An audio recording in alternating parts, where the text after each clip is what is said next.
నమస్తే, నేను Prajwala Devshetty, senior news presenter వీపై న్యూస్.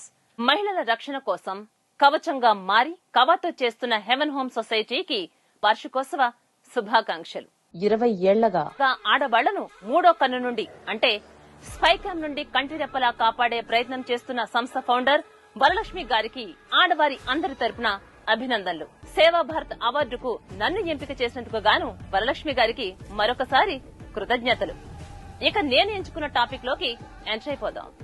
నా టాపిక్ మహిళలపై స్పై కెమెరాల మిస్యూజ్, సోషల్ మీడియాలో మహిళలపై అసభ్య చిత్రాల ప్రభావం. చట్టాలు ఏం చెబుతున్నా, సమాజం చీకొడుతున్నా కొందరు మగవాళ్లు మాత్రం మారటం లేదు. ఆడవాళ్లు కనిపిస్తే చాలు వాడిలోని మృగాడు బయటికి తన్నుకొస్తున్నాడు. అందరూ అలాంటి వారేనని మా ఉద్దేశం కాదు. కానీ మృగాళ్ల ముసుగులో చాలా మంది మగాళ్లు అలా చేస్తున్నారనడానికి ఎన్నో సాక్ష్యాలు మన కళ్ల ముందే కనిపిస్తున్నాయి. ఉదాహరణకు స్పై కెమెరాలు మనం తీసుకుందాం. షాపింగ్ మాల్స్, పెద్ద పెద్ద హోటల్స్, గర్ల్స్ హాస్టల్స్ ఇలా ఆడవాళ్లు ఎక్కువగా కనిపించే ప్రాంతాల్లో వాటిని అమరుస్తున్నారు కొందరు శాడిస్టులు. ఆడవారి ప్రైవేట్ వీడియోలు రికార్డు చేయడం, ఆ తర్వాత వారిని బెదిరించి లొంగ తీసుకోవడం లేదంటే బ్లాక్ మెయిల్ చేయడం, ఇలాంటి ఘటనలు మనం తరచూ చూస్తూనే ఉన్నాం. రోజు ఎక్కడో ఒక చోట ఇలాంటి ఇష్యూలు బయట పడుతున్నా వాళ్లు మాత్రం మారటం లేదు. మేం మగాళ్లం, మమ్మల్ని ఎవరేం చేస్తారులే అనే కండకావరమో లేక బరితెగింపో తెలియదు. కానీ స్పై కెమెరాల ఘటనలు మాత్రం సమాజంలో ఆడవారి భద్రతను ప్రశ్నిస్తూనే ఉన్నాయి. ఇక పోలీసులు ఎన్ని చర్యలు చేపడుతున్నా, ప్రభుత్వాలు ఎన్ని పగడ్బందీ చట్టాలు తెస్తున్నా స్పై కెమెరాల దుర్వినియోగం యథేచ్ఛగా సాగుతూనే ఉంది.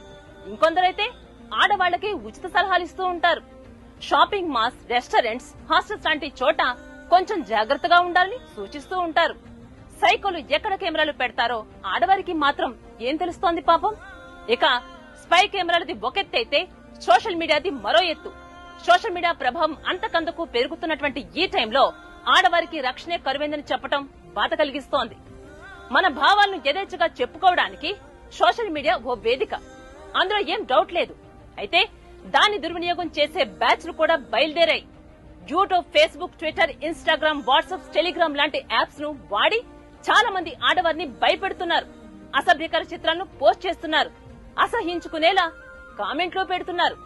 ఇలాంటి వాటికి అడ్డు అదుపు లేకుండా పోతోంది.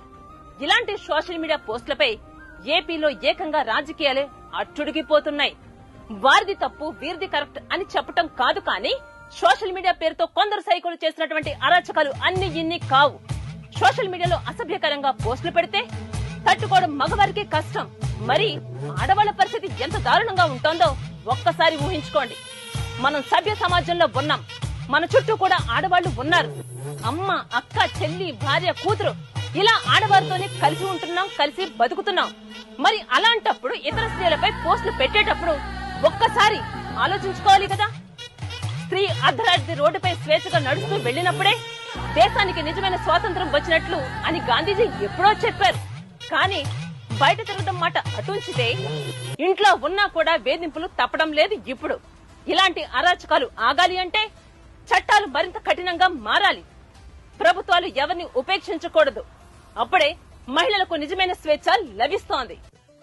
ఇలా ఎన్నో అంశాలపై వివరణాత్మకంగా అవగాహన కల్పిస్తున్నటువంటి హెవెన్ సొసైటీకి అండగా నిలుద్దాం. సమాజంలో మహిళలు తలెత్తుకుని తిరిగేలా చేద్దాం. చేయి చెయ్యి కలుపుదాం. అంతరాలు లేని అఖండ భారత్ ను నిర్మిద్దాం. సైనింగ్ ఆఫ్, మీ ప్రజ్వల, వీపై న్యూస్ ప్రెజెంటర్.